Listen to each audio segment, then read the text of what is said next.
তাহলে বেগম খালেদা জিয়ার চাইতে আমার মায়ের জানাজায় বেশি লোক হবে। আচ্ছা, এরা কোন সন্তান বলতে পারে? তাহলে দেখেন ওর মাথা ঠিক আছে ভাই। মানে বেগম খালেদা জিয়ার জানাজায় এত লোক হয়েছে এইটা দেখেও চলে, কথা বলে ঠিক কিনা? এটা নিয়েও সমালোচনা আছে না? উনি বলতেছে আমার মাকে যদি নিয়ে যা ফাঁসি দেওয়া হয় তাহলে খালেদা জিয়ার চাইতেও বেশি লোক জানাজায় হবে, এটা বিশ্ব রেকর্ড হবে। আমরা বলতেছি বাবা এলে কি কথা কয়, রাগ করতেছেন আপনারা? উনি দেশ ছেড়ে ভাইকে গেছে। আবার মাঝে মাঝে কল রেকর্ড ফাঁস হয়, কল রেকর্ড ফাঁস হয়, দেশের কাছে আছি চট করে ঢুকবো। ঢুকবেন তো বের হলেন কেন? কথা কন। ওই সময় আমরাও বলি মেয়ে মানুষ কতদিন বাইরে থাকবেন, আপনি আসেন। বুবু আইবা তুমি আইবা গো, সেই দিন আইসা বুবু ক্ষমতা পাইবা না। খোঁজ নাই বহু কাদের কাকার, অবস্থা খারাপ করবে যে বাবার, হাও না গেলে কোনো সামনে আসে না। নেতা কর্মী সব জেলের ভিতর, বুবু আছে ডরের ওপর, কখন জানি আসে গ্রেপ্তারি পরোয়ানা। বুবু আইবা তুমি আইবা গো, সেই দিন আইসা বুবু চিয়ার পাইবা না।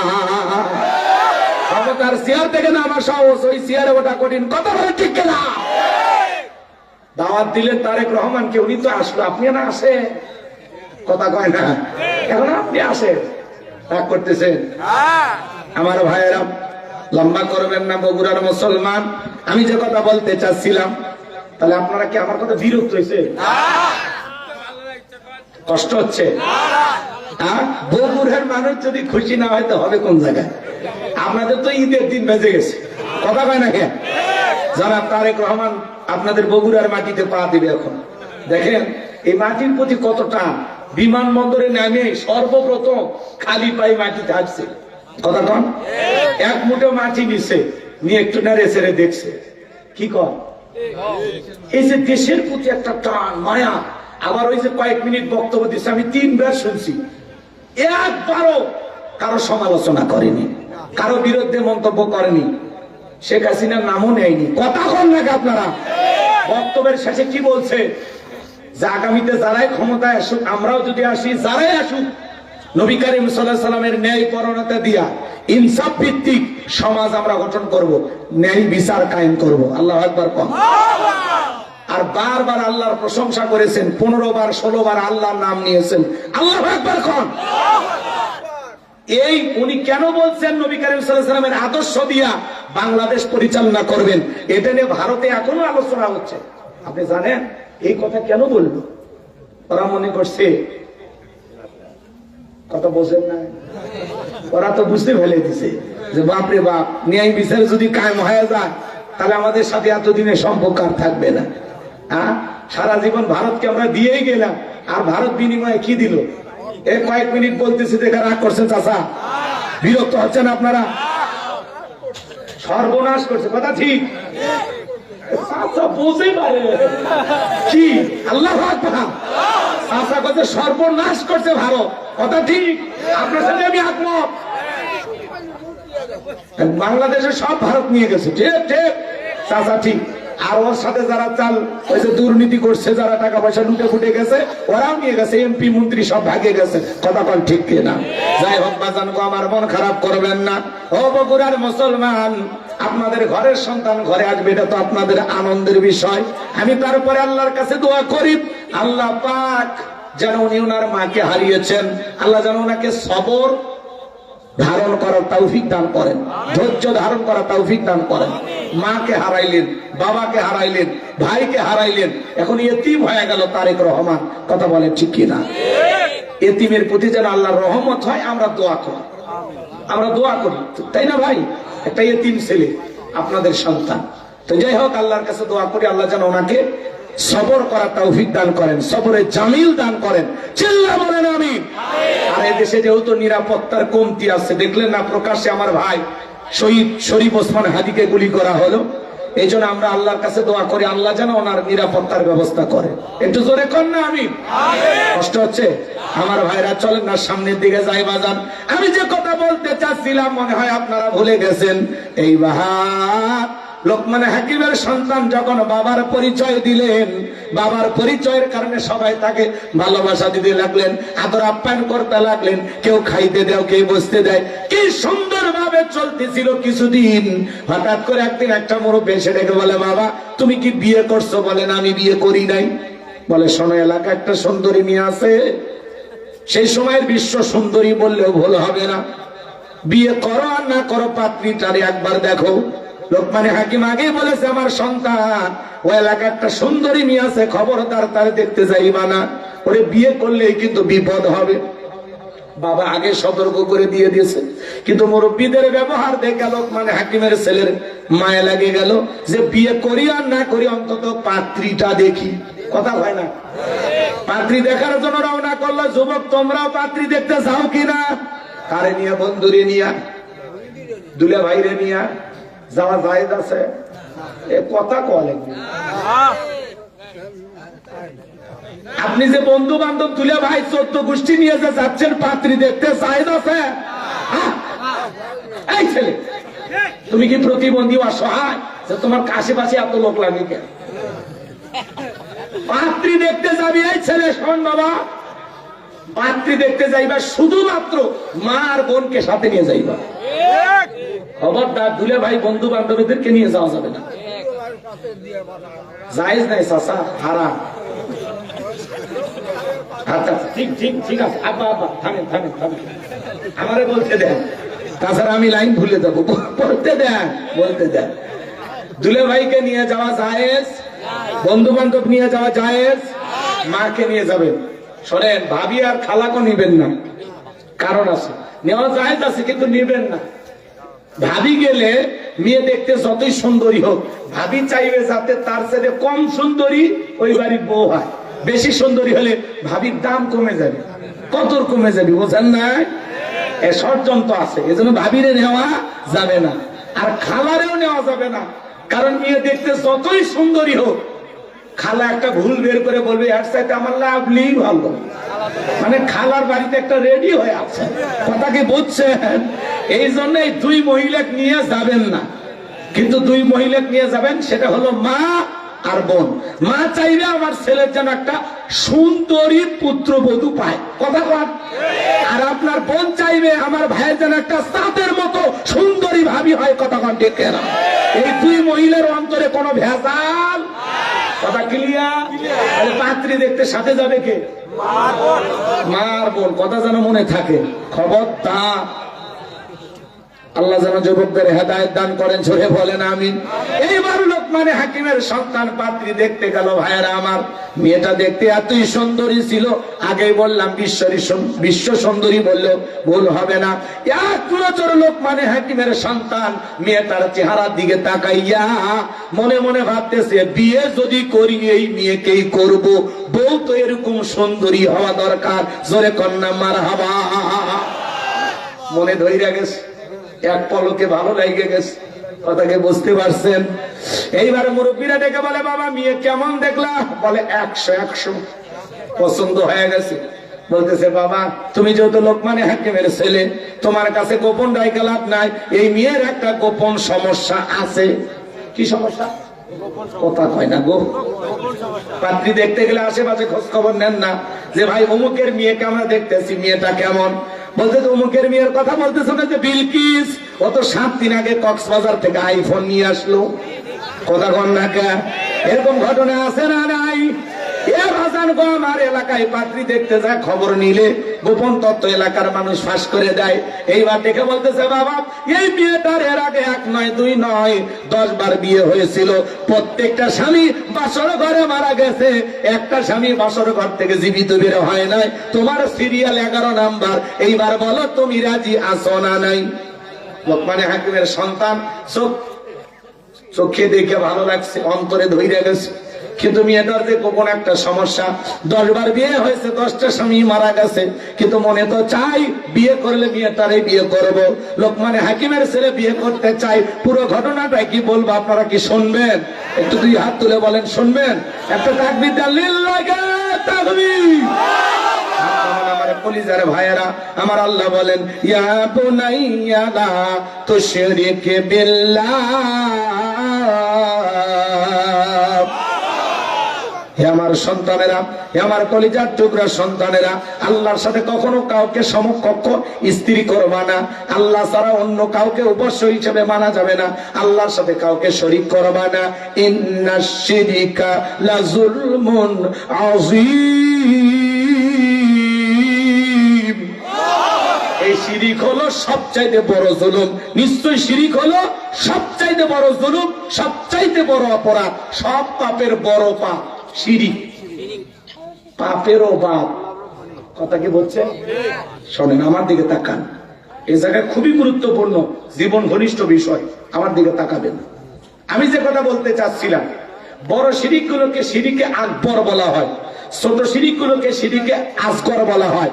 আমাদের সমাজে প্রচলিত অনেক শিরিক আছে, যেমন মাজারে কোনো কিছু চাওয়া শিরিক। কথা বলেন, ভালো করে বুঝবেন। মাজারে কোনো কিছু চাওয়া শিরিক। মাজারে আপনি চাইতে পারেন কার কাছে? ছেলে হয় না মেয়ে হয় না। আমি নিজের চোখে দেখেছি বাগেরহাটে গম্বুজে সরিষার তেল মালিশ করে, ওই সরিষার তেল মালিশ করে তল পেটের কাপড় আলোক করছে, কইরে এরকম মালিশ করতেছে আর বলে, একটা বেটা দে রে বাবা, একটা বেটা দে, তুই না বেটা দিলে আপা বেটা দেবে কে? আছে না নাই? তারপরে দেখলাম ওই মাজারে ডাবের গাছ আছে, ওই ডাবের গাছে ইট ঝুলায় আছে। ইট চেনে? জীবনে দেখিনি।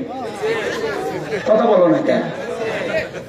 আমি বললাম, মেয়েরা যে ইট ঝুলে রাখলো কারণটা কি? করছে, হুজুর বুঝছেন না, ইট ঝুলে রাখলে ইট যেরকম ভারী হয়, যেই মহিলা ঝুলে রাখছে কিছুদিন পরে ওই মহিলার পেটও ভারী হয়। আমি তখন বললাম, ভাই, যে মা বোনদের বিয়ে হয়নি ওরা যদি ঝুলে রাখে ওর পেটও ভারী হবি। কথা কয় না কেন? আছে না নাই? তাহলে বলেন তো বাজান, ছেলে হোক আর মেয়ে হোক, কোনো কিছু যদি চাওয়া লাগে কার কাছে চাইতে হবে? ইব্রাহিম খলিলুল্লাহকে আল্লাহ তাআলা ৮৬ বছরের বয়সে যদি সন্তান দিতে পারে, আপনি আল্লাহর প্রিয় গোলাম, যদি চাওয়া লাগে তাহাজ্জুদের যায় নামাজ আল্লাহর কাছে চাইবেন। আমার আল্লাহ বলেন, ফাইদা ফারাগাতা ফানসাব ওয়া ইলা রাব্বিকা ফারগাব। বান্দারে, তুমি যখন নিঃস্ব অসহায় দুর্বল হইবা, তোমার শূন্য হাতটা আমি আল্লাহর দিকে বেঁধে ধরো, তোমার শূন্য হাতটাকে আমি আল্লাহ পূর্ণ বানায়া ফেরত দেব। বলেন সুবহানাল্লাহ। তাহলে জীবনে যদি কিছু চাওয়া লাগে মাজারে চাইবেন নাকি আল্লাহর কাছে? পীরের পায়ে সিজদা দেওয়া কি শিরিক? কথা কয় না কেন? কত ভণ্ড বের হয়েছে, গোসল নাই, খাওয়া নাই, দাওয়া নাই, গাঁজা খাইয়ে মুজদারি লাল বানাইছে, টর্চ লাইট মেরে মুখ কেউ খুঁজে পাওয়া যায় না, বগলের চুল দিয়ে বেরি বের হয়েছে। আর সুন্দরবনে বসলে বান্দরবনে কি অবস্থা? মানুষ ওদেরকে দেখে আর এটা আল্লাহর ওলি, মাথার চুলে জট, হাতে গাঞ্জার পর, সালা বিন্দা দেখে তবিল তাকে সব দেখা যায়। কথা বলেন, মানুষ ওদের পিছনে যাচ্ছে আর ডুগি তবলা বাজায় গান গাইতেছে। সবকিছু জারিয়া তোরা বাবার চরণ দর, আয়না বসাইয়া দে তোর কলবের ভিতর বাবারে। এমন কায়দায় কলব ধাক্কা মারছে, কলব ফাটে ভারত গেছে। কথা কোন আছে না? না আমার ভাইয়েরা, এগুলো ভণ্ডামি করা যাবে না। আজকে দেশের অধিকাংশ মাজার গুলো হয়ে গেছে গাঁজা খাওয়ার আসর। এই যে রাজশাহীতে গাঁজা খাইতেছে, সেনাবাহিনী যে উত্তম মাধ্যম দিয়েছে, ওরা আবার ওই গাঁজা করে রাস্তা অবরোধ করছে। সেনাবাহিনী কিন্তু ভালো কাজ করছে, কথা কোন ঠিক কিনা? আজকে মাজার গুলোতে গাঁজার কলকিতে এমন টান মেরে ধুঁয়া ছাড়ে, রাস্তাঘাটে পুলিশও দাঁড়িয়ে থেকে মনে হয় যে ধুঁয়া উঠছে, মনে হয় ওরসের রান্না চলছে। কথা কোন ঠিক কিনা? এই যে মস্তানে যাবেন, বাপ রে বাপ, সেই বৈশাখী দেখছি খাওয়া খায়। আর এই যে লালনের মাজার কুষ্টিয়াতে, ওই দিন কয় হাজার মন গাঁজা বিক্রি হওয়া। কথা কম না কেন? আচ্ছা বলেন তো, এগুলো খাওয়া কি জায়েজ? যিনি মাজারে শুয়ে আছেন উনি তো আল্লাহওয়ালা, উনি তো আপনাকে গাঁজা খাইতে বলেন, বলছে উনি কি আপনাকে সিজদা দিতে বলছে? কথা বলেন। তাহলে মাজারে সিজদা দেওয়া শিরিক, নেতার পায়ে সিজদা দেওয়া শিরিক, পীরের পায়ে সিজদা দেওয়া শিরিক। এই মাথা আল্লাহ ছাড়া পৃথিবীর আর কারো কাছে নত করা যাবে না, যাবে না, যাবে না। ইয়্যাকা না'বুদু ওয়া ইয়্যাকা নাস্তাঈন। আমরা তোমার ইবাদত করি, তোমার গোলামি করি, সাহায্য তোমার কাছে চাই। জীবনে চাইতে হলে কার কাছে? আল্লাহর কাছে। মনে থাকবে তো ইনশাআল্লাহ। অনেক আল্লাহওয়ালা ছিল বাংলাদেশে। এদেশ তো আল্লাহওয়ালাদের দেশ। পীর ছিল শাহজালাল, শাহপরান, শাহ মাকদুম, বাইজিদ বোস্তামি, আব্দুল কাদের জিলানী, বড় বড় আল্লাহওয়ালাদের কারণে এই দেশে ইসলামের প্রচার প্রসার হয়েছে। বগুড়াতে শুয়ে আছে শাহ সুলতান, কথা বলেন।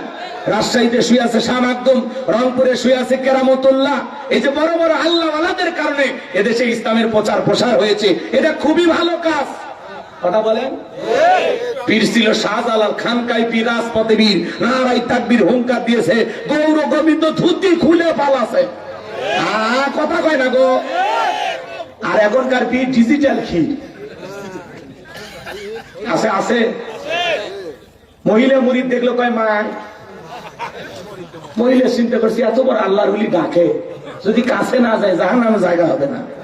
এইভাবে পীর সাহেব চাপে ঢুকছে। পীর সাহেবের বুকের ভিতরে যে আনন্দের ঠেলায় গান গায়, বাবা আমি তোমায় ভালোবাসি, তোমার চরণ চুমিতে বাবা তোমার কাছে আসি গো বাবা, আমি তোমায় ভালোবাসি। যে নারী স্বামীকে বাদ দিয়ে পীরের ফাঁদা পায়ে চুমা খায়, ওই নারীর চরিত্র ঠিক না। এই যার বউ পীরের কাছে যায়, শোনে ধমক দিয়ে বলবেন এ আমি তোর পীর, কথা কয় না কে? বইয়ের পীর কে? স্বামী, কথা কয়। আপনার বউকে 6 জন নারীর জীবনী কিনে দেবেন। আসিয়া, হাজেরা, মারিয়াম, খাদিজা, আয়েশা, ফাতেমা, এই 6 জন নারীর জীবনী কিনে দিবেন। যে সমস্ত নারী জান্নাতি নারী, এদের জীবনী পর, এইভাবে জীবন গড়, জান্নাতের রাস্তা ধর, তারপরে মর। কথা কয় না? কিনে দিতে পারবেন না? ইনশাআল্লাহ আল্লাহ কবুল করেন। বাজার এখন তো আমি আপনাদেরকে বলি, সারা দেশ আমরা ঘুরি, বগুড়ার কি অবস্থা আমরা জানি না। বহু জায়গায় দেখছি বাজার অনেক ভণ্ডামি নোংরামি। আল্লাহ যেন এখান থেকে ফিরে আসা তৌফিক দান করেন। 30 বছর গোসল করেন না, নাম দিয়েছে সাধু বাবা, শরীরে ধাক দিয়ে যাওয়া যায় না, পাটা ছাগলের মতো গন্ধায়, কথা কোন ঠিক কিনা? এদেরকে পীর ভাবলে তো সমস্যা, কথা কি বুঝতেন? আল্লাহওয়ালা ছিল, বাপরে বাপ, শাহজালালের নামে গান গায়, এখনকার পীরের নামে গান খালিস উল্টা পাল্টা গায়, কথা কন না কেন? উল্টা পাল্টা গায়, যেগুলো গানের কোনো লাইন নাই, খালি পীরের প্রশংসা, আছে না নয়? আর শাহজালালের নামে গান বানাইছে, মনে হয় এখনো শরীরে রক্ত গরম হয়, মনে হয় আজকে যুদ্ধে নামি, কথা কন।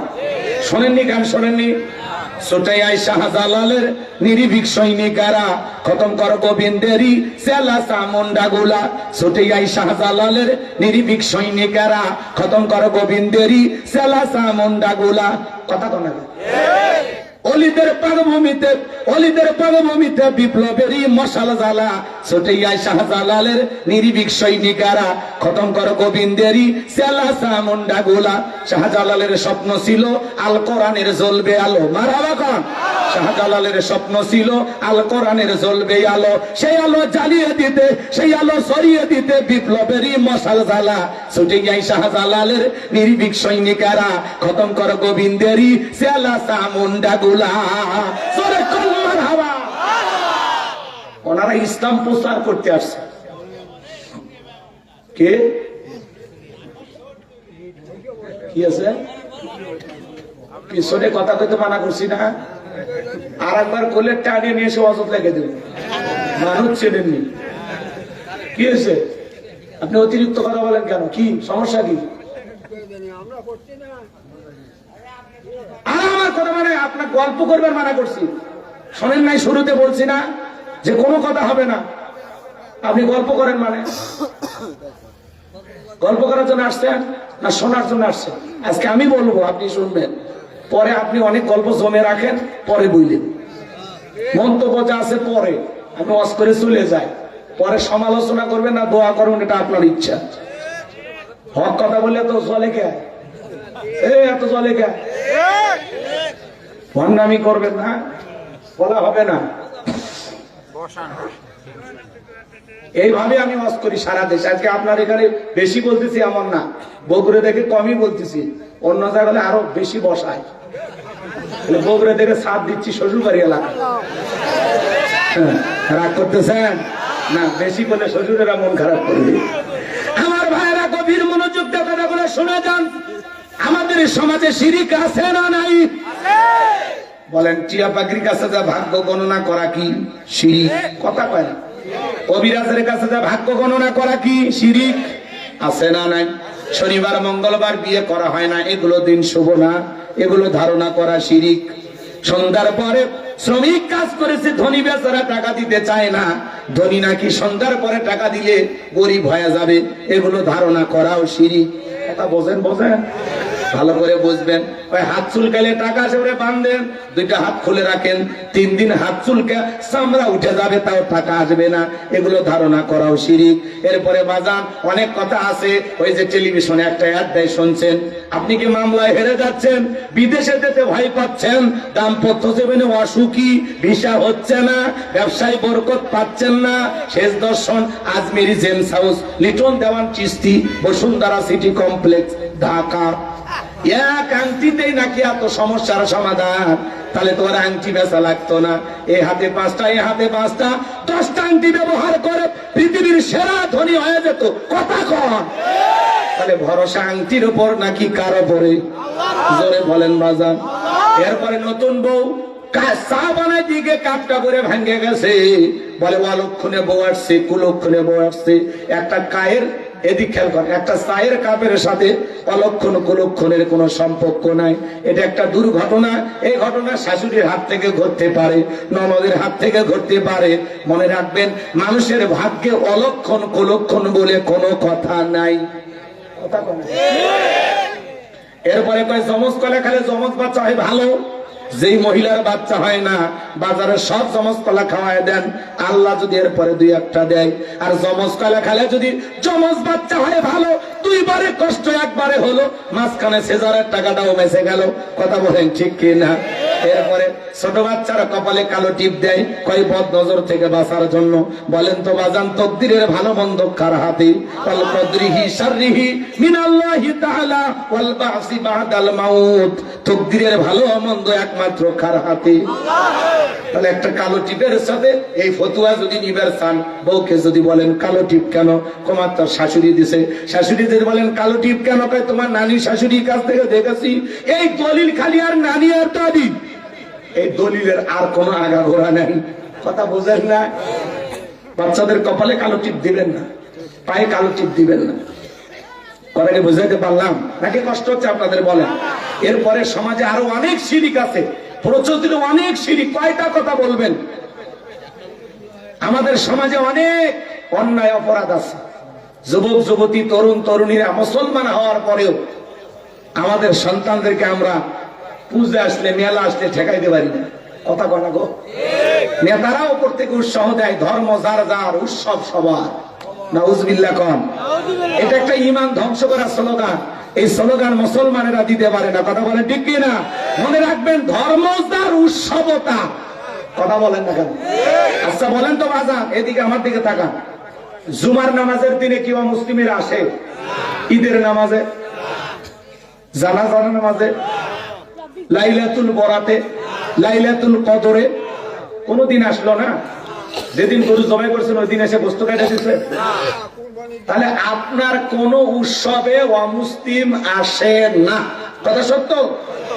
কিন্তু আপনি মুসলমান কেন যাচ্ছেন? পূজার মেলায় যাওয়া, দুর্গা পূজায় যাওয়া জায়েজ না হারাম? একটু জোরে কন। আর আপনি বউ বাচ্চা বান্ধে নিয়ে যাচ্ছেন আর গান গাচ্ছেন, মেলায় যাই রে, মেলায় যাই রে। কথা কন না কেন? হুজুর বলতেছে যে ভাই মেলায় যাওয়া যাবে না, হিন্দুদের পূজায় যাওয়া হারাম। মুসলমান কখনো পূজার মেলায় যেতে পারে না, পারে না, পারে না। তখন বলছে হ্যাঁ, বউ বাচ্চা একটু কান্নাকাটি করছে, ওদেরকে একটু সান্ত্বনা দেওয়ার জন্য একদিন গেছি। আমি একদিন পূজার যা কি হিন্দু হয়ে গেলাম? এই ঠেটারে বুঝাবে কে? কারণ এই ঠেটারে বুঝানোর কোন দলিল আছে? ইসলাম গোরামি না বা? অমুসলিমেরা যেই জনপদে থাকবে, মুসলমান যদি ওই এলাকার দায়িত্ব পায়, রাষ্ট্রপ্রধান হন, তাহলে মুসলমানের দায়িত্ব অমুসলিমদের নিরাপত্তা নিশ্চিত করা। তারা অমুসলিমেরা পূজা পালন করবে, মুসলমান তাদের নিরাপত্তা নিশ্চিত করবে। ডিমের ভিতরে কুসুম যত নিরাপদ, মায়ের কোলে শিশু যেমন নিরাপদ, অমুসলিমেরা মুসলমানের কাছে তার চাইতে বেশি নিরাপদে থাকবে। আলহামদুলিল্লাহ, বাংলাদেশে অমুসলিমেরা জামায় আদরে আছে। আমাদের দেশে কোনো মুসলমান হিন্দুতে কোনো বাড়াবাড়ি, একই বাজারে আমরা বাজার করে খাই, একই পাড়ায় এই পাড়া হিন্দু পাড়ায় মুসলমান বসবাস করে, একই জায়গায় মসজিদ মন্দির, একই জায়গায় শ্মশান কবরস্থান, আমাদের মধ্যে কোনো দ্বিধাদ্বন্দ্ব নাই, আমাদের ভিতরে ভ্রাতৃত্ব ভালোবাসার কোনো কমতি নাই। কথা বলেন ঠিক না বেঠিক? কিন্তু এরপরে ভারতের দাদারা কয় বাংলাদেশে প্রচুর হিন্দুদের উপর নির্যাতন হচ্ছে। হারামিরা মুসলমানের উপর নির্যাতন কইরা আমাদেরকে বুঝায় যে ওই দেশে হিন্দুদের উপর নির্যাতন হচ্ছে, আমরা মুসলমানকে পিটাচ্ছি। আস্তাগফিরুল্লাহ, নাউযুবিল্লাহ।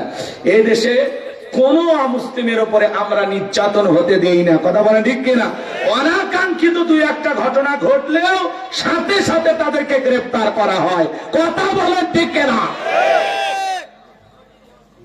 আমরা দেই মন্দির পাহারা, এমন মুসলমান পৃথিবী তার কই পাইবা? আর আমাদেরকে নিয়ে বাড়াবাড়ি করো, আমাদেরকে তোমরা ভ্রাতৃত্ব ভালোবাসা এগুলো শিখাতে আসছো। রাস্তার এক পাগলকে মুসলমান সন্দেহ করে পিটাচ্ছে ভারত, দেখছেন? ভিডিও দেখছেন? ওদের কথা বলতেছেন আমরা ভালোবেসে ইলিশ পাঠাই, আম পাঠাই, আর ওরা আমার বোন ফেলানিকে হত্যা করে কাঁটা তারে ঝুলে রাখে। কথা বলেন। আমার দেশের এক ক্রিকেটার মোস্তাফিজুর রহমান ওই দেশে আইপিএল খেলতে যাবে, একটা ছেলে খেলতে যাবে, রাজনীতি করতে না। ভারতের তারপরে গলার কাটা হয়ে গেল মোস্তাফিজুর রহমান। ওই দেশে বলা হচ্ছে যে আইপিএল খেলতে মোস্তাফিজকে আসতে দেওয়া হবে না। একটা খেলোয়াড়কে ওরা ওই দেশে যাওয়ার দিচ্ছে না, তারা বলে আমাদের বন্ধু। কথা কন না কে আপনারা? খেলার সাথে রাজনীতির কোন সম্পর্ক আছে? আমরা বলতে চাই আমাদের এক ক্রিকেটারকে আপনারা ভারতে যেতে দিলেন না। আমরা পরিষ্কার ভাবে বর্তমান দায়িত্বশীল প্রশাসন এবং বর্তমানে প্রধান উপদেষ্টা ইউনূস সরকারকে বলতে চাই, এই দেশে ভারতের কোন চ্যালেঞ্জ চলবে না, চলবে না। সব সম্প্রচার বন্ধ করতে হবে। এই যুবকেরা ভারতের আইপিএল খেলা বয়কট করতে হবে। আমাদের ভাই মোস্তাফিজকে আপনারা খেলতে দিবেন না। 9 কোটি 20 লক্ষ রুপিতে তারে শাহরুখ খানের দল কিনেছিল। আহারে, এই দেশের এক ক্রিকেটারকে ওরা মানিয়ে নেয় না। হ্যাঁ, কি হয়ে গেল? আমরা তো কিছুই করিনি, যা করার আপনারাই তো করেন। হ্যাঁ, খালি বন্ধুত্বের বেলায় কি খালি নিয়েই যাবেন, কিছু দিবেন না? এটা কি বন্ধুত্ব হয়? এই জন্য বলতেছি, ভারতকে এখনো বলতে চায় এখনো সময় আছে। যদি আমাদের মোস্তাফিজ খেলতে দিলেন না, আগামীতে ভারতের মাটিতে বিশ্বকাপ খেলা আছে। আমরা বাংলাদেশের ক্রিকেট বোর্ডকে বলতে চাই, এই দেশের কোন ক্রিকেট দল ভারতের মাটিতে খেলতে যাবে না, যাবে না, যাবে না। কথা বলে ঠিক কিনা? ভারতের সম্পূর্ণ বয়কট করা লাগবে। বাইক টাইক যা আছে সব কেনা বন্ধ করে দেন। আসতে দেখেন দাদা বাবুর এসে পা ধরতে বাধ্য হন। কথা কন ঠিক কিনা? পিঁয়াজ ছাড়া আমরা চলতেছি না, কাঁচামরিচ ছাড়া চলতেছি না। কথা কন নাকি আপনারা? আলহামদুলিল্লাহ, আল্লাহ ভালো রাখছে। ভারতের কৃষকেরা কান্নাকাটি করতেছে, দাম নেয়। কথা কন। আমাদেরকে দিয়ে এতদিন ব্যবসা করছে, এখন দেখো কি অবস্থা। এত ওদের অধপতন হচ্ছে, তাও বাংলাদেশের দিকে আঙুল তুলিচ্ছে। কেন? সংশোধন হও ভাই। তোমরা যারে ভালোবাসো সে তো তোমাদের কাছেই গেছে, তাও বাড়াবাড়ি করো কেন? একটু শান্ত থাকো। কথা ঠিক না? একটা ক্রিকেটারকে নিয়েও রাজনীতি। হাই রে, ভারত এতই রাজনীতি শিখছে। কথা বল না কেন? বিশ্বের এত বড় একটা দেশ ভারত, 130 কোটির উপরে মানুষ বসবাস করে। সেই দেশের মানুষ একটা মোস্তাফিজকে ভয় করে। কথা বল না কেন? আচ্ছা, মোস্তাফিজ খেলতে যাবে, কি বোমা নিয়ে যাবি? হ্যাঁ, এয়ারপোর্টে নামলে মোস্তাফিজকে আমরা পিটাবো, মারবো। আমাদের ছেলে তোদের দেশে যাওয়ারই দরকার নাই। কথা বলেন ঠিক কিনা? রাগ করতেছেন? তাহলে আইপিএল খেলা বয়কট, ভারতের সব চ্যালেঞ্জ নিষিদ্ধ করা হবে বাংলাদেশে। কথা বলেন ঠিক কিনা? আল্লাহ আমাদের উপরে খাস রহমত বরকত নাজিল করেন, আমাদের শক্তি আল্লাহ বাড়ায় দেন, আমাদের সাহস আল্লাহ বাড়ায় দেন, আমাদের নিরাপত্তাকারী আল্লাহ আপনি নিজে হয়ে যান। কথা বলে ঠিক না? আল্লাহ দেশের উপরে রহমত আর বরকত নাজিল করুন। জোরে বলেন আমিন। আর একটু জোরে বলেন আমিন। কষ্ট পাচ্ছেন? শিল্পী আসিফ শোনেননি নাম? ও ক্রিকেট বোর্ডের পরিচালক হয়েছে। ও বলতেছে আমরা ভারতে নিরাপত্তার সংখ্যায় আমাদের দেশের কোন ক্রিকেটের প্রতিনিধি বা কোন দল আমরা ভারতে পাঠাবো না, কোন বিশ্বকাপ ভারতের সাথে আর খেলবো না, পাকিস্তানও খেলে না, আমরাও খেলবো না। অন্য দেশে যদি খেলা হয় তাহলে যাইতে রাজি আছে। ঠিক আমাদের সাথে এরা বাড়াবাড়ি করবে, আমরা সারা জীবন সারি দিয়ে যাবো। কথা বল না কাছে ছাড় দেওয়ার দিন শেষ, এখন ঘুরে দাঁড়ান লাগবে, ঘুরে দাঁড়ান লাগবে। কথা বলে ঠিক কিনা? বারবার আমাদেরকে নিয়ে খেলবে আর রাজনীতি করবে, আর আমরা বুক পেতে সহ্য করবে, এটা হবে না। কে ঘুরে দাঁড়াতে রাজি আছেন তো ইনশাআল্লাহ?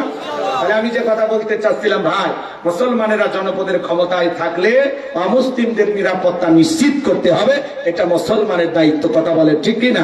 এবার চলেন আমি যে কথা বলতে চাচ্ছিলাম শোনেন। নবী সাহাবীদেরকে বলতে, শোনো আমার সাহাবীরা শোনো, একজন ব্যক্তি একটা মাছি মেরে জাহান্নামে চলে গেল, আর একজন ব্যক্তি একটা মাছি না মেরে জান্নাতে চলে গেল। সাহাবীরা বললেন, নবী একটা মাছি মেরে একটা লোক কিভাবে জাহান্নামে চলে গেল, আর একজন ব্যক্তি মাছি না মেরে কেমনে জান্নাতে গেল, আমরা একটু জানতে চাই। নবী তখন বলেন, আমার সাহাবীরা শোনো, এক দেশে এক জালেম বাদশা ছিল, রাস্তার মোড়ে মোড়ে প্রতিমা বানায় রাখছে, মূর্তি বানায় রাখছে। ওই বাদশার নিয়ম হলো যত মানুষ রাস্তাতে হেঁটে যাবে প্রতিমার নামে কিছু না কিছু দেওয়াই লাগবে। একজন ইমানদার ওই রাস্তাতে হেঁটে যায়, জালেম বাদশার লোকেরা ডেকে বলে প্রতিমার নামে কিছু না কিছু দাও। ইমানদার ডেকে বলে, ভাই আমার পক্ষে প্রতিমার নামে কোনো কিছু দেওয়া সম্ভব নয়, আমার কাছে কিছুই নাই। জালেম বাদশার লোকেরা ডেকে বলে, শোনো, যদি তোমার কাছে দেওয়ার মতো কিছুই না থাকে, ওই যে প্রতিমার নাকে ডোগায় মাছি ভরে আছে, ওখান থেকে একটা মাছি মেরে তুমি নিরাপদে চলে যাও। ইমানদার চিন্তা করলো, মাছি মারলে কি এমন একটা অপরাধ হবে? সে মনে করলে একটা ছোটখাটো অপরাধ, এই ভেবে একটা মাছি মেরে লোকটা নিরাপদে চলে গেল। কিছুদিন পরে আর একজন ইমানদার হেঁটে যায়, জালেম বাদশার লোকেরা ডেকে বলে প্রতিমার নামে কিছু দিয়ে যাও। ইমানদার ডেকে বলে, না আমি একজন ইমানদার, প্রতিমার নামে কোনো কিছু দেওয়া আমার জন্য জায়েজ নাই। বলতেছে এখনো সময় আছে, দিয়ে যাও। আর যদি দিতে না চাও, জালেম বাদশার নিয়ম অনুযায়ী এক কবে দেহ থেকে কাল্লাটা ফেরাই দিব। ইমানদার ডেকে বলে, কাল্লা দিতে রাজি, আল্লাহ দিতে রাজি নাই, বলেন আল্লাহু আকবার। জালেম বাদশার লোকেরা ডেকে বলে, শোনো, ঝামেলা করতে চাই না, দেওয়ার মতো কিছু না থাকলে তোমার মতো একজন ইমানদার কয়েকদিন আগে একটা মাছি মেরে চলে গেছে, ওই একই সুযোগ আমরা তোমারেও দিলাম, একটা প্রতিমার নামে মাছি মেরে নিরাপদে চলে যাও। ইমানদার ডেকে বলে, ভাই মাছি মারার মতো শিরকও আমি করতে পারবো না। জালেম বাদশার লোকেরা ডেকে বলে, শেষবারের মতো বলতেছি, ভাই একটা মাছি মারবা, না হলে এক কবে দেহ থেকে কাল্লা ফেলে দিব। ইমানদার ডেকে বলে, ভাই একবার কেন 1000 বার বলে একই উত্তর আসবে, আমি কাল্লা দিতে রাজি, আল্লাহকে দিতে রাজি নাই। এইবার জালেম বাদশার লোকেরা এক কবে দেহ থেকে কাল্লাটা ফেলা দিল। আমার নবী বলে, যে মাছি মেরে নিরাপদে চলে গেল, ও মাছি মেরে নিরাপদে চলে যায় নাই, ও মাছি মেরে নিজেকে জাহান্নামে নিয়ে গেল। আর যে মাছি না মেরে কাল্লা দিয়ে গেল, ও রক্তের সাগরে ভাসতে ভাসতে আল্লাহর জান্নাতে পৌঁছে গেল। বলুন সুবহানাল্লাহ। তাহলে সামান্য শিরকও করা যাবে না। বগুড়ার মুসলমান, এটা শেষ উদাহরণ দিচ্ছি কথা বোঝানোর জন্য। এটা মনে করেন একটা খাবারের প্লেট, আপনার একটা ভিআইপি গেস্ট আসবে বগুড়া শহর থেকে, সকালবেলা আপনার বিবি রান্না বান্না করেছে, খাবারের প্লেটটা বিভিন্ন গোস্ত দিয়া মাছ দিয়া সাজাইলেন। ছেলেটারে বড় বেশি ভালোবাসেন, ছোট্ট ছেলের সামান্য একটু পাতলা পায়খানা প্লেটের এক কোনায় দিয়ে রাখলেন। এইবার মেহমানের সামনে খাবারের প্লেট দিয়া খাবারের পরিচিতি চলতেছে। ভাই এটা কি? গরুর গোস, এইটা মুরগির গোস, এটা লার্কি, এটা টার্কি, পাকিস্তানি, ব্রয়লার, দেশি, কথা বলছেন নাই, 32 প্রকার গোস্ত হালাল সব দিয়ে দিচ্ছেন। এইবার মাছ, রুই মাছ, কাতল মাছ, বোয়াল মাছ, বাপরে বাপ, 350 প্রকারের মাছ হালাল সব দিয়ে দিলেন।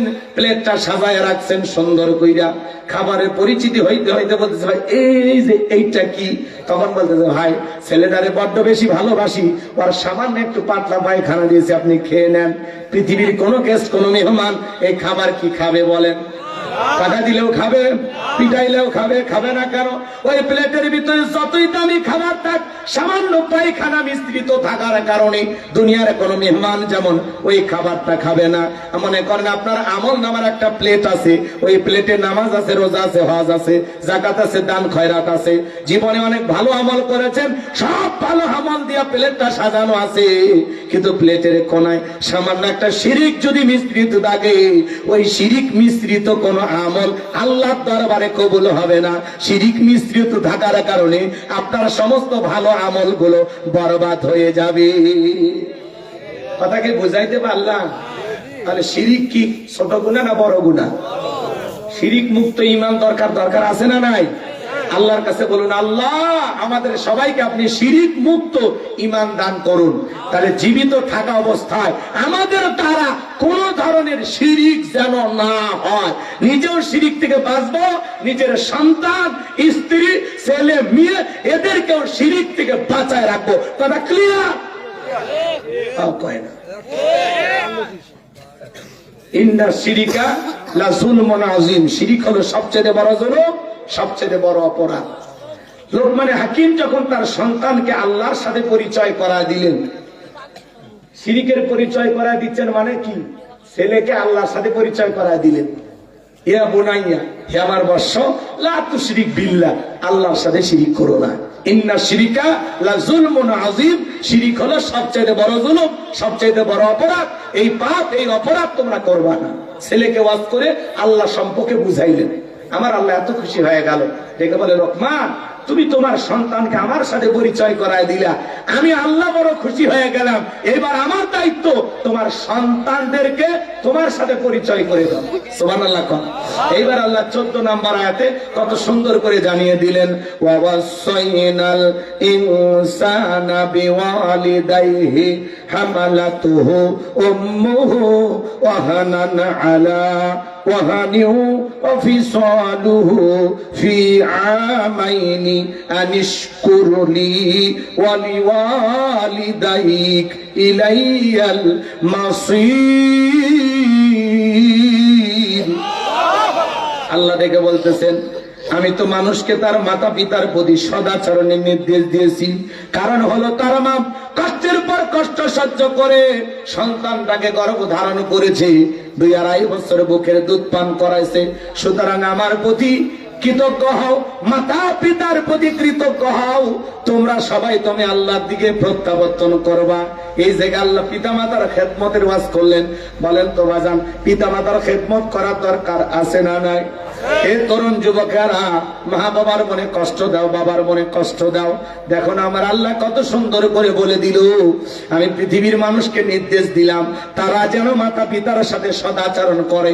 আজকে 95% ফ্যামিলিতে মা বাবা নির্যাতন জুলুমের শিকার, বড় যন্ত্রণা আঘাতের শিকার, মনের কষ্ট মনেই জমে রাখে, মা বাবা কারো কাছে অভিযোগ দিতে পারে না। কথা বলেন ঠিক কি না? পিতা মাতার খেদমত করা লাগবে, এই অর্ডার কার? আর একটু জোরে কম। তরুণ যুবকেরা শুনে নাও, জেনে নাও, কেন মা বাবার মনে কষ্ট দাও রে যুবক? আমার আল্লাহ বলেন, তোমার মা কষ্টের পর কষ্ট সহ্য করে তোমাকে গর্ভ ধারণ করেছে। 5-10 মিনিট যদি এই কথাগুলো বলি, রাগ করবেন? আমি কি বলবো? এরপরে আরো কয়েকটা আয়াত আছে বোঝানোর জন্য, যদি সময় পাই বলবো, না হলে দোয়া করে দেবো। বলা হয়েছে? কষ্ট হচ্ছে আপনাদের? একটু তাকবীর দেন, লিল্লাহে তাকবীর। মাতা পিতার ওয়াজ শুনে যদি কেউ ওঠে, বুঝে নেবেন এটা গাদ্দার। আর মা বাবার সাথে ওর সম্পর্ক ভালো নেই। অনেকে অভিযোগ, হুজুর আমার মা বাপ কত খারাপ, আপনি জানেন? এইটা দাঁতাল আছে না? আপনার মা বাপ কি করছে? হুজুর সব সম্পত্তি আমার বড় ভাই আমার দেয়নি। কি আছে তো? এই অপরাধ কে করছে? তোর মা বাপ। হক নষ্ট করেছে তোর মা বাপ। কিয়ামতের ময়দানে জবাব দিবি তোমার মা বাপ। তোর সমস্যা কি? আল্লাহ কইছে ভালো ব্যবহার করতে কম। তোমার মা বাবা যদি অনির্বিষ করেই ফেলে দেয়, সেই ব্যাপারে কিয়ামতের ময়দানে আপনার মা বাবা আল্লাহর সামনে জবাব দিতে বাধ্য। নাকি আপনারা? কিন্তু আপনার দায়িত্ব আপনার মা বাবার সাথে ভালো ব্যবহার করেন। কি সম্পত্তির লোভে মা বাবার সাথে ভালো ব্যবহার করবে নাকি? আছে অনেক মা বাবা এরকম আছে, সন্তানকে ধোকা দেয়। কোন ছেলেরে বেশি দেয়, কোন ছেলেরে কম দেয়, কোন মেয়েরে বেশি দেয়, কোন মেয়েরে ঠকায়। এরকম যারা করতেছেন আল্লাহর রাস্তায় থেমে যাবেন। সন্তান তো সবই আপনার, এরকমটা ইনসাফ করেন কেন?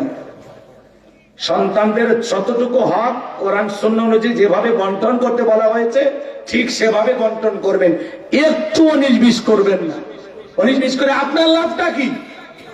একটা ছেলেরে বেশি দিলেন আর একটা কম দিলেন, তার মানে হক নষ্ট করলেন। তাহলে কিয়ামতের ময়দানে কি যে ছেলেরে বেশি দিলেন ওই হিসাব দিবি না আপনার দেওয়ালেন? আপনি এত বাপ হয় এত বোকা খেয়ে কথা বল না কেন?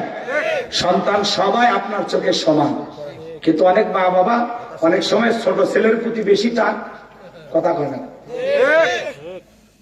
টান হয় ওরে 2 বিঘা বেশি দিয়ে দেয়। কিন্তু এটা যে কত বড় অন্যায় করলো সে মা বাবা নিজেও জানলো না। এটা করা যাবে না। সন্তানদের সম্পত্তি সঠিকভাবে কোরআন সুন্নাহ অনুযায়ী সঠিক বন্টন করে যাবে, একটু যেন 19-20 না হয়। এটা আপনার দায়িত্ব। আল্লাহ বুঝদান করুক। সম্পত্তি নেই, ঝামেলা নেই, যার আছে একটু বুঝে শুনে দিয়ে যাবেন, ঠকাবেন না। ছেলে মেয়ে কাউরে কম বেশি দিবেন না, সমান সমান দিয়ে যাবেন। পারবো তো ইনশাআল্লাহ? কথা কয় না, পারবো তো ইনশাআল্লাহ? বাচ্চাদেরকে কম বেশি করে দিয়ে আপনার লাভটা কি? দিয়ে দেবেন, সঠিকভাবে দিয়ে দেবেন। পারবো তো ইনশাআল্লাহ? আল্লাহ বুঝদান করেন, জোরে বলেন আমিন। এ যুবকেরা শুনে যাও, আমার আল্লাহ বলেন তোমার মা কষ্টের পর কষ্ট সহ্য করে তোমারে গর্ভ ধারণ করেছে। 3-4 মাস মা খাইতে পারে না, সন্তান গর্ভে আসা মাত্রই মায়ের খাবারের রুচি নষ্ট হয়ে যায়, মা বমি করে বারবার। বর্তমান পৃথিবীর ডাক্তার গবেষণা করে বলতেছে বাজার, আপনি আমি মায়ের গর্ভেতে ছিলাম, এই জায়গাটা মাত্র 10 ইঞ্চি। কয় ইঞ্চি?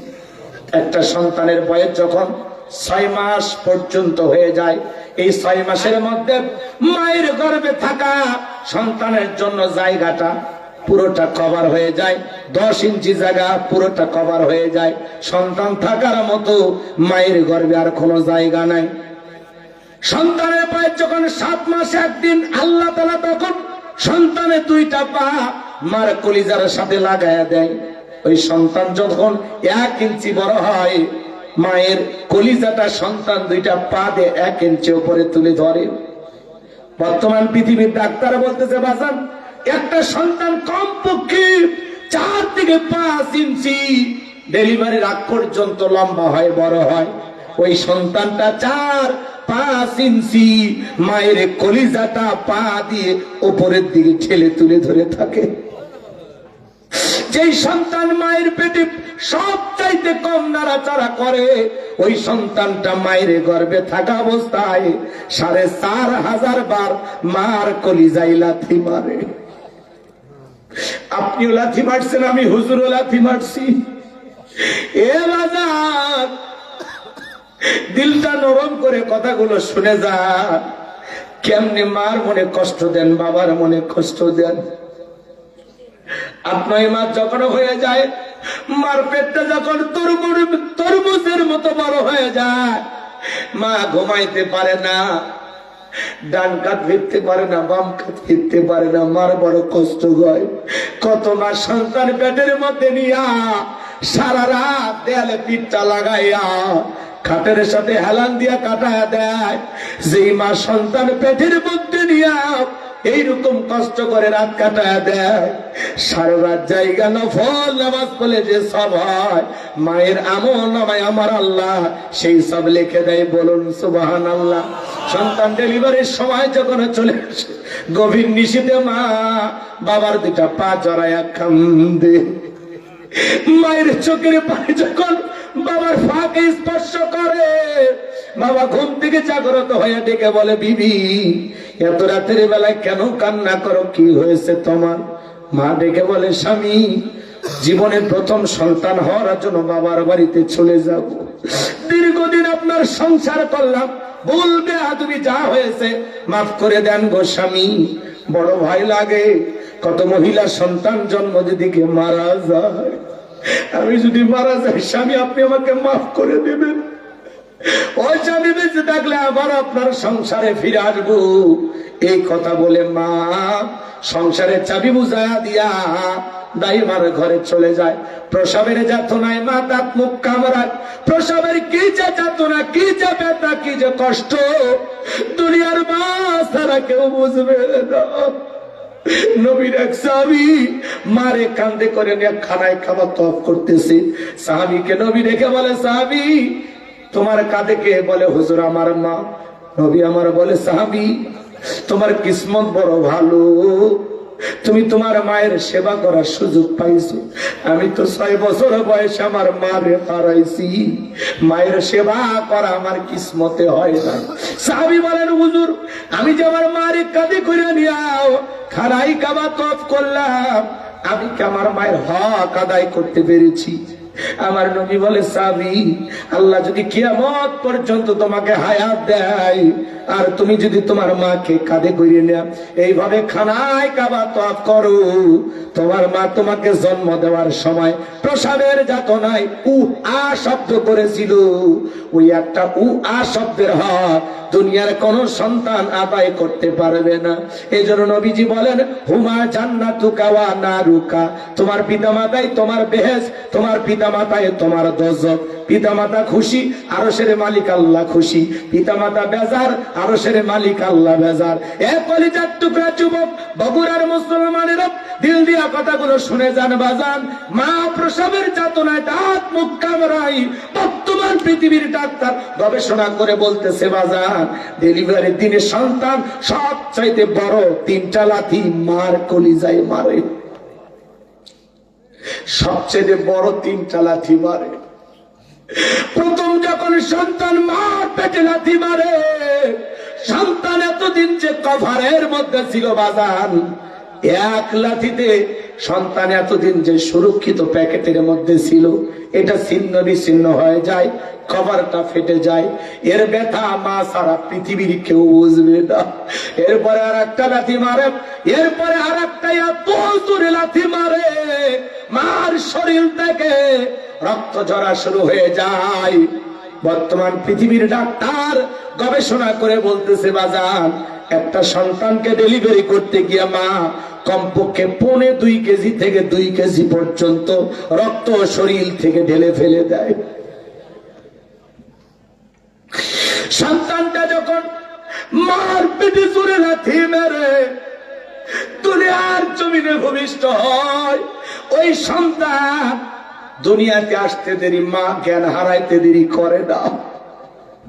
ওই সন্তান যখন পৃথিবীতে আসার পরে উম্মা উম্মা করে কান্নাকাটি করতে লাগে, ওই কান্নার আওয়াজ যত দ্রুত মায়ের কানে পৌঁছাবে তত দ্রুত মা সুস্থ হয়ে যাবে। একটু চিল্লা কোন সুবহানাল্লাহ। সন্তান ডেলিভারির পরে মা যখন জ্ঞান ফিরে পায়, সন্তানকে কোলের মধ্যে নেওয়া মাত্রই মায়ের ভিতরে আল্লাহ এত মায়া, এত ভালোবাসা, এত প্রেম, এত মহব্বত দিয়েছে। সন্তানের মায়ের চেহারার দিকে তাকাইয়া, মা সন্তানের চেহারার দিকে তাকাইয়া প্রসবের যাতনার কথা, গর্বে রাখার সব কষ্টের কথা মা এক নিমিষেই অন্তর থেকে মুছে ফেলে দেয়। চলে কোন সুবহানাল্লাহ। মা তখন সন্তানের গালে মুখে চুমা খাই আর দেখে বলে, বাসা ধন, এতদিন যা কষ্ট করেছি তোর মুখটা দেখার পরে আমি মা সব কষ্ট আজকে ভুলে গেলাম। আল্লাহর কাছে দোয়া করি, বাসা ধন বেঁচে থাক, আল্লাহ তোরে বড় মানুষ বানাক। কলিজার টুকরা যুবকেরা, যে মা নিজে না খাইয়া তোমার আমার মুখে খাবার তুলে দিল, ভাষা বুঝতাম না, কত কথাই বলতাম, মা বুঝেনি তো কি বলতেছি। ক্ষুধা লাগলে বাবা বুঝতো না, মা ঠিকই বুঝতো আমার সন্তানের ক্ষুধা লাগছে। ওই মা বাবার মনে কোনদিন কষ্ট দেওয়া যাবে না রে যুবক। কোন কোন যুবক আছে মা বাবার খেদমত করে তাদের মুখে হাসি ফোটায়া তাদের দোয়া নিয়ে জান্নাতে যেতে চান, 2টা হাত তুলে আল্লাহকে দেখান।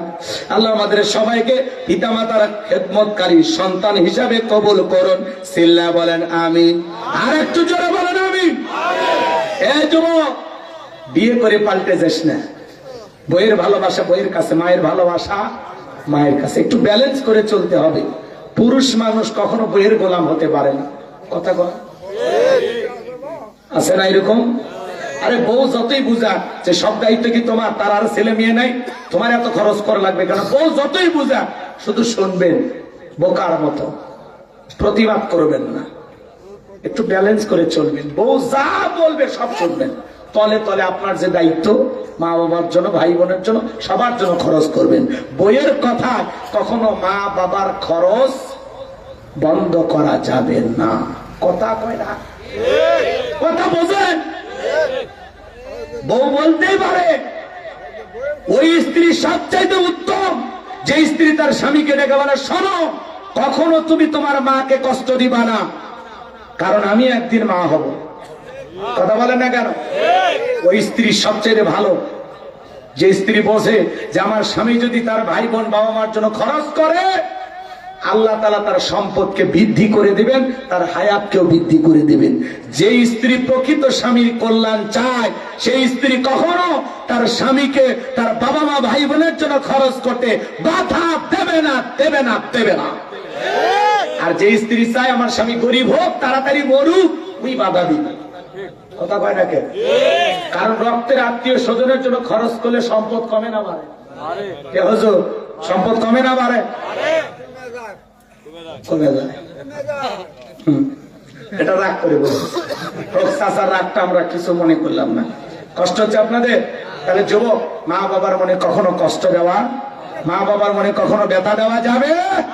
যুবক, তুমি তোমার মা বাবাকে যদি কষ্ট দাও, মনে রাখবা তোমার সন্তানও ওই কষ্ট তোমাকে ফেরত দেবে। কথা বলে না কেন? কথা বলে না কেন? এক শিক্ষিত লোকের গল্প পড়েছিলাম, বাড়িতে অনেক খাবার, তিহেরি নিহেরি বিরিয়ানি রস ভিআইপি খানা দানা, এরপরে ভাঙ্গা একটা প্লেটে কিছু এটা খাবার দিয়া ছোট্ট ছেলেকে বলতেছে, এটা তোর দাদু ভাইকে দিয়ে আয়। এখনকার বাচ্চারা তো কম্পিউটার, জন্ম নিয়ে নাসা বিজ্ঞানী। কথা বলে, বাচ্চাদের বুদ্ধি কম না বেশি?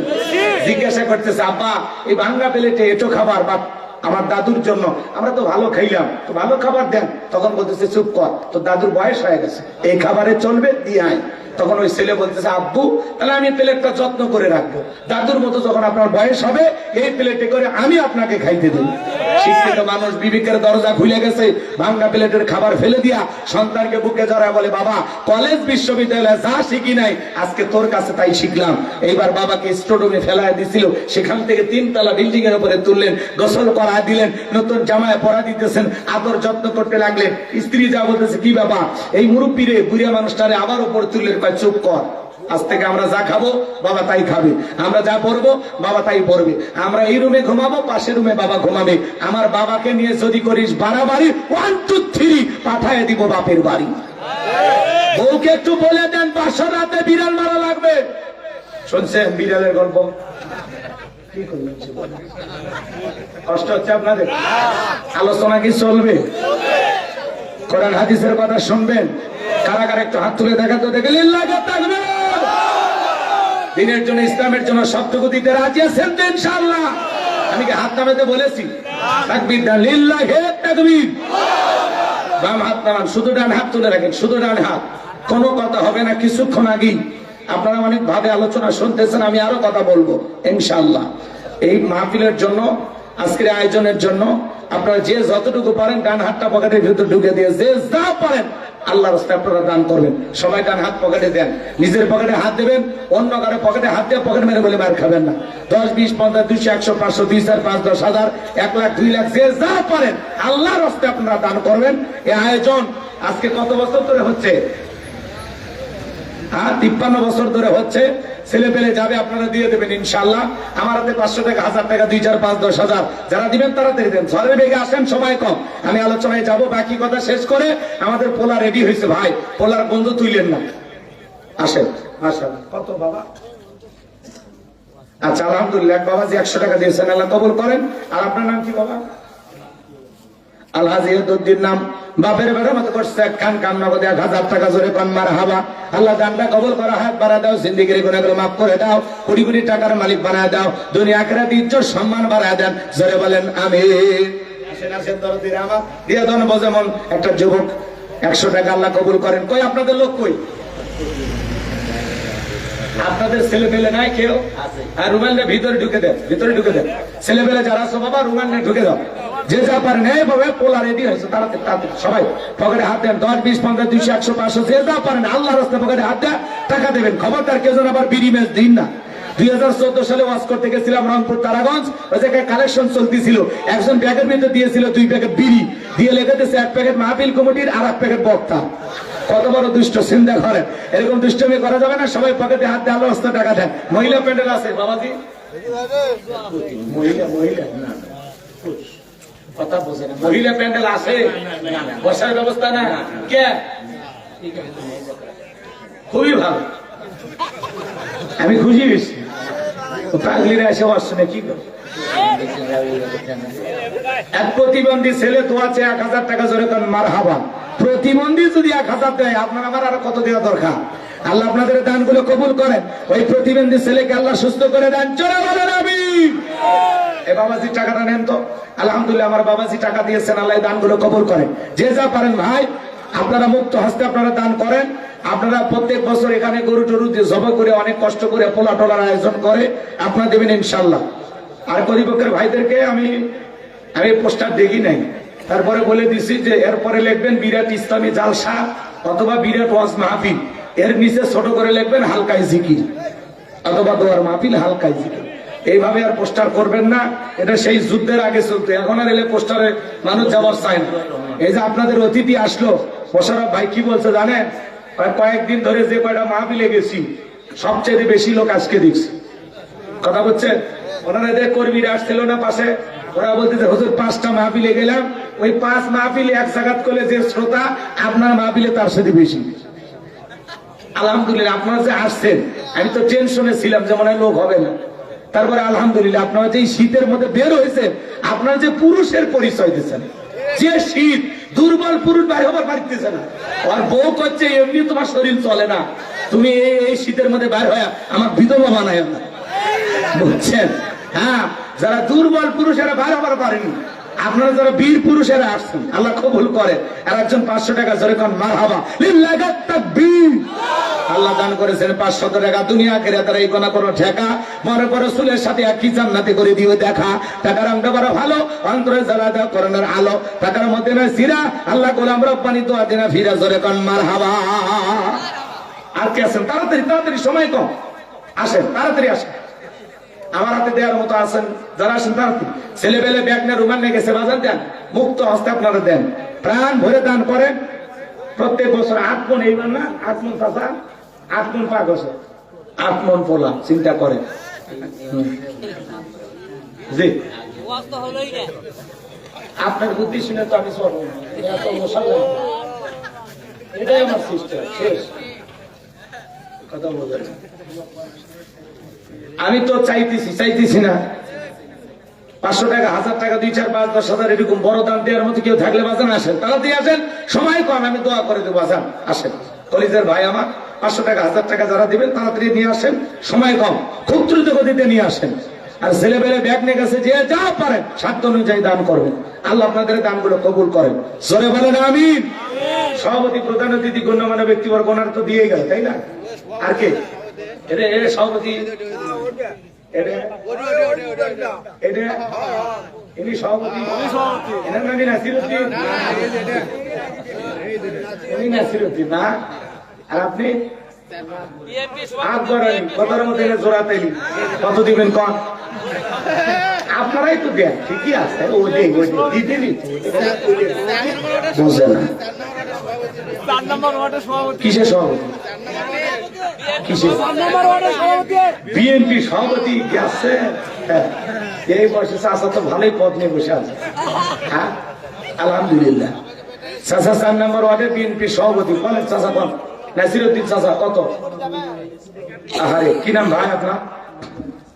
মোহাম্মদ জাহিদুল ইসলাম, বাপ মা মারা গেছে, তাদের জন্য তো আছে নগদ 5000 টাকা জোরে করে মারহাবা লিল্লাহি তাকবীর। আল্লাহ তাআলা নাম জাহিদুল, দান করতে কোন একশো ভুল। আল্লাহ জান্নাতের জন্য করে না কবুল। আল্লাহ দান হয়েছিল কোটি কোটি কোটি কোটি কোটি কোটি টাকার মালিক বানায় দাও, দুনিয়া আখিরাতে ইজ্জত সম্মান বাড়ায় দাও। মা বাবা যারা কবরে চলে গেছে মাফ করে দাও, কবর করে জান্নাতের বাগান বানায় দাও। আত্মীয় স্বজন যারা কবরে চলে গেছে মাফ করে দাও, চিল্লায় কোন আমিন। সাবেক কমিশনার জাহিদুল ভাই, আলহামদুলিল্লাহ, আল্লাহ ভাইয়ের দানটা কবুল করেন, ধরে বলেন আমিন। আর একটু জোরে কোন আমিন। আর কেউ আছেন থাকলে দেন, তাড়াতাড়ি দেন বাজান। কই অর্থমন্ত্রী 1000, এত টাকা নেই তাহলে লাভটা কি? হ্যাঁ 1000 হয় না, 1000 টাকা দিন। আচ্ছা পোলা কোথ থেকে আসে? আপনারা দেন, ঠিক আছে তাহলে মেনে নিলেন, আলহামদুলিল্লাহ। জি, তারপরে মাহফিলের দিন একটু বেশি করে দিন। বলে ভাই আর কি আছে? সভাপতি কত ভাই? আজকে সভাপতি কত দিচ্ছেন? ওরা না উনি নাসিরউদ্দিন সাহেব 2000 কে 5000 নাই।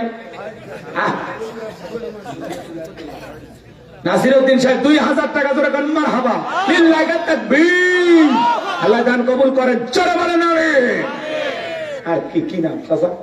আর কি চাচা কত? আরে ওয়াজিব সিটে পরে মাল দেন, কোন টাকা দেন, কালেকশনের জায়গা দিয়ে টাকা না দিলে হবে? আমি কি কালেকশন করতে চাইলাম? পিছন দিয়ে করছে হুজুর একটু কালেকশন করেন, একটু পরে কি করুন? হ্যাঁ ওয়াজ হয়ে গেছে, আর করবো না ওয়াজ? ওয়াজ শুনবেন না না কি কর? চলবে চলবে। পোলা কি নষ্ট করবেন? পরে বাড়ির যে খাবার পাবেন না কিন্তু পোলা কিন্তু হয়েছে, গরম পোলা নিয়ে যা বাড়ির খান। এটা কি না? আকবর আলী 1000, বাকি কত? আপনি ওয়ার্ড সভাপতি 1000 কি করলেন? এই মাহফিলেরও সভাপতি, মানে মাহফিল কমিটি, মাহফিল কমিটির সভাপতি কে? মাহফিল কমিটির সভাপতি উনি, আর আপনি এমনি সদস্য। 1000 দিচ্ছেন, ও কমই দেন, আপনারা টিকে থাকেন। মানুষ আর কি করে? বেশি জোরাজোরি করলে খারাপ হয়, এটা মন থেকে দেয়া লাগে নাকি বলেন? দানটা হলো মনের ব্যাপার। লেবু বেশি চিপলে কি হয়? দিতে হয়। আর এটা তো মসজিদ মাদ্রাসা না, বেশি চাপাচাপি করবেন মাজারে মাঝে এমনি হবে, এলে তো এমনি মানুষ টাকা দেয়। বাকি 1000 লেন। আকবর আলী কথার মধ্যে নেই, জোরাত আলী নগদ 1000, বাকি 1000। জোরে কোন মারহাবা। আর কেউ আছেন শোনো ভাই?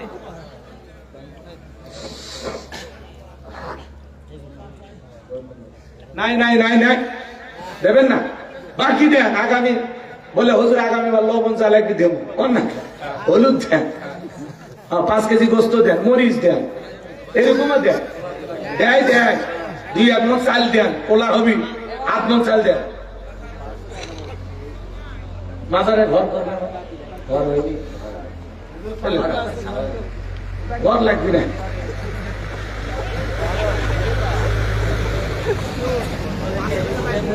মাজার বেশি সাজসজ্জা করতে গেলে বুঝছেন এগুলো গুনাহ হয়।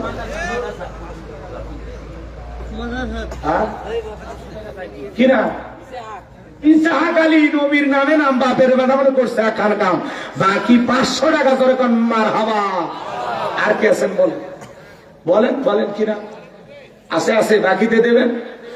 আগামী বছর লবণ জালেক দেন, হলুদ জালেক দেন, মশলা দেন, তেল দেন, চাল দেন, গরু এটা দেন। হ্যাঁ পোলা ঠিক মতো মানে পাবনা সেদিন ওয়াজ করবে গেছিলাম ভাই, আতাই পোলা একজনে মহিষ দিচ্ছে, মহিষ ভাই 2.5 লাখ টাকাতে মহিষ কিনছে এইবার, বলছে আগামী বছরও দিব হুজুর। কি করে কলিজ দেয়, এটা পুরোটাই কলিজ। আলহামদুলিল্লাহ তাও শুরু করছে, দেন তাছাড়া লেন 5 কেজি বাচ্চু, 5 কেজি চাল খায় না যেন কারো গাছ কে? এ বাচ্চু ভাই 500 টাকা দেননি? গতবারে 500 বলে বাকি আছে,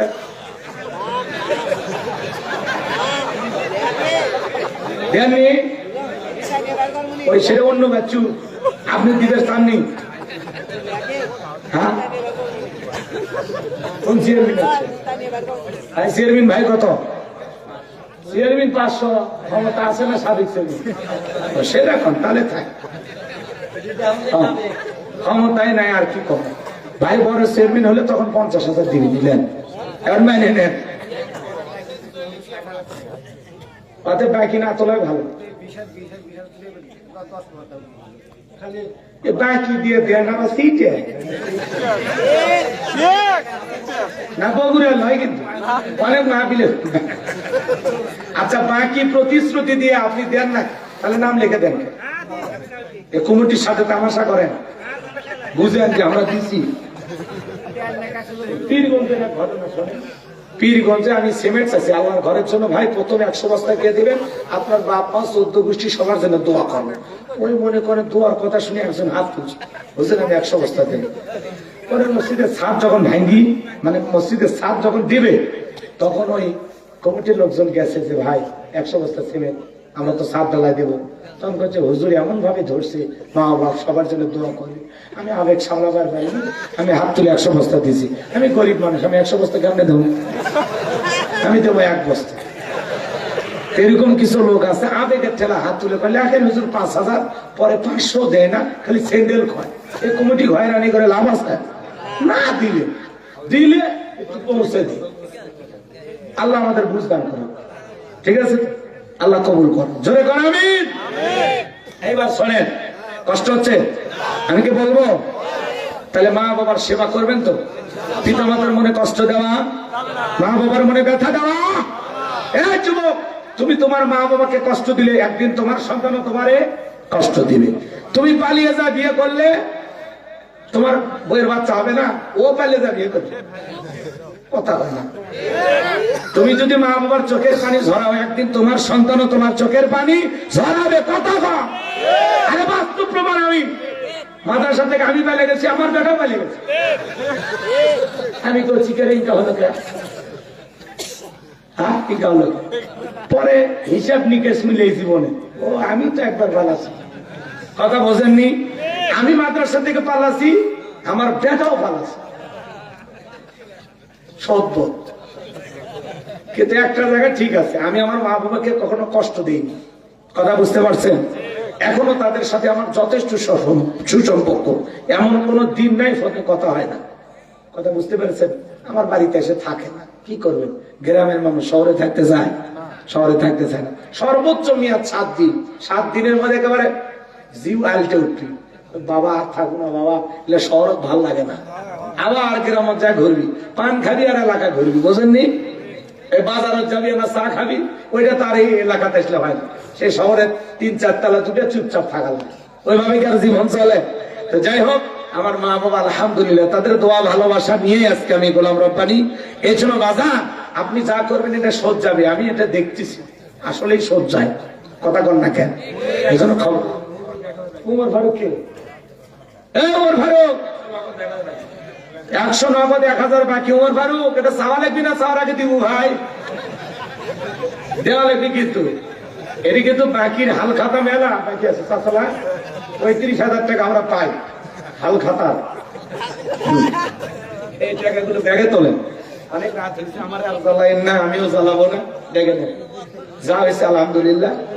নেন নেন আমার ভাইরা। এরপরে আল্লাহ রাব্বুল আলামিন বলেন, ইয়া বুনাইয়া ইন্নাহা ইন তাকু মিসকালা হাববাতিন মিন খারদালিন ফাতাকুম ফি সাখরাতিন আও ফিস সামাওয়াতি আও ফিল আরদি ইয়াতি বিহাল্লাহ ইন্নাল্লাহা লাতীফুন খবীর। লোকমানে হাকিম ডেকে বলে, আমার সন্তান, হে আমার বৎস, তুমি যদি কোনো কিছু সরিষার দানার পরিমাণ করে থাকো, যদি সেটা থাকে শিলা গর্ভে, কিংবা আকাশে কিংবা মাটির নিচে, আল্লাহ তাআলা এইটাও তোমার আমলনামায় হাজির করবে। আমার আল্লাহ সূক্ষ্মদর্শী, আমার আল্লাহ সব বিষয়ে খবর রাখেন। এজন্য যুবক মনে করো না জঙ্গলে প্রেম করার জন্য মঙ্গল, জঙ্গলে কেউ না দেখলে একজন দেখেন, তিনি কে? কার হাত ধরে বান্ধবীর হাত ধরে বসে আসো, কার নিয়ে চিড়াখানায় ঘরো, কার নিয়ে ফুচকা খাওয়াও, কথা হয় না? কার সাথে রাতের বেলায় কম্বলের নিচে ঢুকিয়া ভিডিও কলে কথা বলে, কথা কয় না? কে? আজকের যুব সমাজ তরুণ তরুণী যুবক যুবতীদের চরিত্র নষ্ট করার 1 নাম্বার অস্ত্রের নাম হলো এই মোবাইল। কথা বলা লাগবে। এই মোবাইলের ওজন কম, কিন্তু মোবাইলের মাধ্যমে পাপের ওজনটা অনেক বেশি। কথা বলেন, পাপের ওজনটা আছে না নাই? আছে না নাই? যুবক যুবতী তরুণ তরুণী সব মোবাইলের আসক্ত। আমি কি এক লাইন বলবো? রাগ করবেন না? দেশে মোবাইল আইছে, চিঠি বন্ধ হইয়াছে, দিওয়ানা বানাইছে, পোলা মাইয়ার মনের কথা ভাসে বাতাসে। ও দেখো পোলা পানের মন বাদা ফেসবুকে এখন মোবাইলে চ্যাটিং কইরা কাটায় সারাক্ষণ। এই মোবাইল পাইয়া দেখো মদনের মাইয়া, এই মোবাইল পাইয়া দেখো রমজানের মাইয়া কি কাণ্ড ঘটাইছে, স্বামী সংসার আইকা নাকি পালাইয়া গেছে। 2 বাচ্চার মা, 4 বাচ্চার মা পরকীয়া প্রেম করে আর একটা ছেলের হাত ধরে পালিয়ে যায়। যে নারী স্বামী রেখে সন্তান রেখে আর একটা পরপুরুষের হাত ধরে পালিয়ে যায়, ওটা নারী জাতির কলঙ্ক, পাষাণী, ডাইনি, কালনাগিনী, রাক্ষসী মহিলা। কেমনে পারলি মা? ও বোন, কেমনে পারলেন? স্বামী রেখা বাচ্চা রেখা আর একটা পরপুরুষের হাত ধরতে কেমনে পারো? তোর কি লজ্জা নাই? কথা বলা লজ্জা নেই? নিজের সুখটারে দেখলি, বাচ্চাগুলো যে জন্ম দিলি, এদের ভবিষ্যতের দায়িত্ব নেবে কে? কথা কর। এই জন্য মহিলাদেরকে বলে যায়, মা স্বামী চেঞ্জ করার নিয়ত যদি থাকে, বাচ্চাটা হওয়ার আগেই আর একজনের কাছে যাস। কথা বল, যুবক না অন্য কিছু ভালো লাগে পরকে করতে না? তোদের চেহারা সুরত বলে বুঝছিস ভেজাল আছে। আচ্ছা বলেন তো, আপনার বইয়ের সাথে যদি কেউ পরকে প্রেম করে মানবে? কি করবে? কাটে ফেলে দেবে। কি কাটবে সেটা আর করছে না। আচ্ছা কাল্লা কাল্লা, ঠিক। আচ্ছা রাগ করতেছেন? আপনার বইয়ের সাথে পরকীয়া প্রেম করলে আপনি মানবেন না? তাহলে আপনি যার সাথে পরকীয়া প্রেম করেন, ওটাও তো কারো না কারো বউ, কারো না কারো মেয়ে, কারো না কারো মা। তখন আপনার বিবেক গেল কোথায়? কথা না কা? আচ্ছা বলেন তো, একটা নারীর স্বামী আছে, তারপরে ওই নারীটারে ভালো লাগে কেমনে? আপনার রুচিতে সমস্যা। আপনার সাথে হিরো আলমের রুচি ভালো। কথা ঠিক না? এই যুবক, অন্যের বইয়ের সাথে পরকীয়া প্রেম না কইরা এই জামানায় কত মহিলা আছে গরিব, বিয়ে দিতে পারতেছে না, সুন্দরী, জানা বিয়ে কম, দায়িত্ব নেই, আল্লাহ খুশি হবে। কত স্বামী পরিত্যক্তা বিধবা অসহায় নারী আছে, 2-3টে বাচ্চা নিয়ে জীবন চালানো কঠিন। চারে যুবক যা দায়িত্ব নেই ওই বিধবা। ও ওই জায়গায় জানি না, আল্লাহ খোঁজো। মোটর সাইকেলের তেল কেনার টাকা দেয়, মাঝে মাঝে তোরে দামি হোটেলে খাওয়ায়, আবার মোবাইল কিনে দেয়। তাহলে ওই মহিলার সাথে তুমি বিজনেস করতেছ, পিরিতের দোকানদার তুমি, সফল ব্যবসায়ী, একটা হাইব্রিড শয়তান। কথা কর না কে? কোন মুসলিম যুবক একটা মেয়ের স্বামী আছে, সেই নারীর দিকে নজর দিতে পারে না। কথা কর। পরকীয়া করা যায় না হারাম। আবার ওটা এক মুসলমান ভাইয়ের বউ, তার হক নষ্ট করলি, তার জীবনের সংসারটা নষ্ট করে দিলি। কেমনে আসে তোমাদের মাথায় এগুলো? কেমনে আসে? আশ্চর্য হয়ে যায় আমরা। হ্যাঁ, ভাবিকে নিয়ে দেব রুধ কেমনে? শালিকে নিয়ে ধুলো ভাবি দাও কেমনে? মাঝে মাঝে শোনা যায় চাষির সাথে ভাতিজার প্রেম।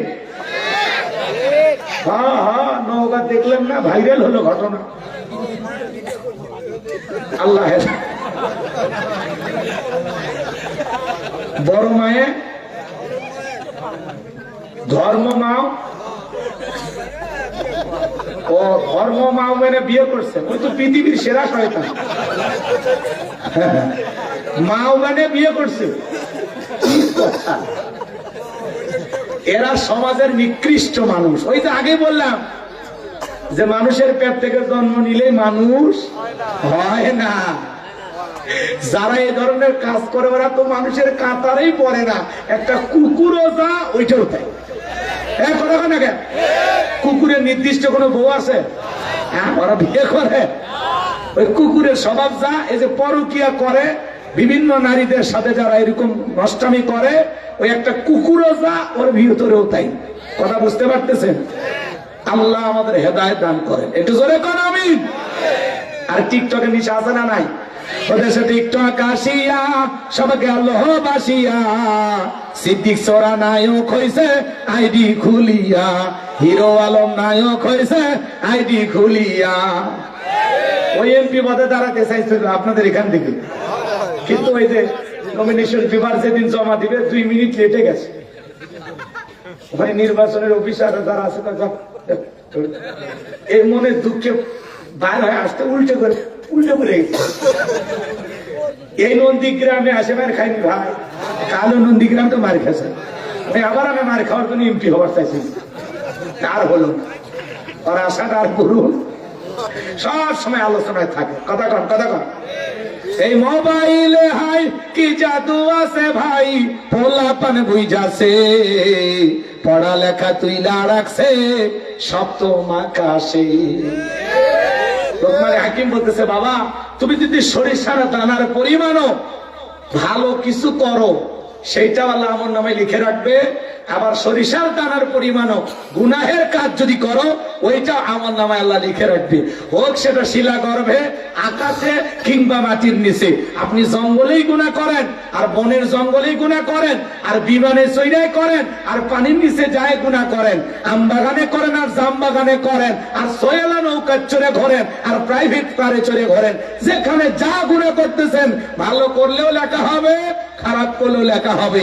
এই জন্য গোপন প্রকাশে যা করতেছেন সবকিছু দেখতেছেন কি? তাহলে গোপন প্রকাশে কোনো গুনাহ করা। অনেকে মানুষের গাছের আম চুরি করে, আছে না? বাপে খুশি হয়, আমি মানুষের গাছের পাতা ছিঁড়তে পারি না, আর আম চুরি করলি, তুই তো ভবিষ্যতে 20 টাকা হবি। এরকম বাবা মা হওয়া যাবে? ছেলেটা পুকুরের মাছ চুরি করছে, অনেক মা বাবা খুশি হয়। স্কুলে পড়তে যায় কলম খাতা চুরি করে নিয়ে আসতে খুশি হয়। এরকম করা যাবে না ভাই। ছেলেকে বলেন, বাবা আম চোরের বাবা হতে চাই না, তোর বাজার থেকে যত আম লাগে কিনে খাওয়াবো, পুকুরের মাছ চুরি করবি না বাবা, এগুলো অন্যায়, করা হয় না। কারো কলম খাতা না বলে নিয়ে আসবা না, এগুলো অন্যায়, এগুলো করা হয় না। এই যে ছোট ছোট ভুল ধরে দিবেন, ভবিষ্যতে আর বড় ভুল করবে না। আর ছোট ছোট ভুলকে প্রশ্রয় দিলে এক সময় বড় ভুল করে বসবে। এই জন্য ছোট বড় কোন পাপী সন্তানকে করতে দেওয়া যাবে না। এরপরে লোকমান হাকিম তার ছেলেকে বলতেছেন, ইয়া বুনাইয়া আকিমিস সালাহ, হে আমার বৎস, হে আমার কলিজার টুকরা সন্তান, সালাত কায়েম করো, নামাজ আদায় করো। পৃথিবীর সফল বাবা তারা ছেলের হাত ধরে মসজিদে নিয়ে যাবে যারা। আমাদের ভবিষ্যৎ প্রজন্মদের নামাজি বানানো দরকার আছে না নাই? তাহলে ছেলেদেরকে মসজিদে নিয়ে যাবেন তো ইনশাআল্লাহ। আপনি কেমন বাবা, আপনার ছেলে মেয়ে কেমনি নামাজি বানাইতে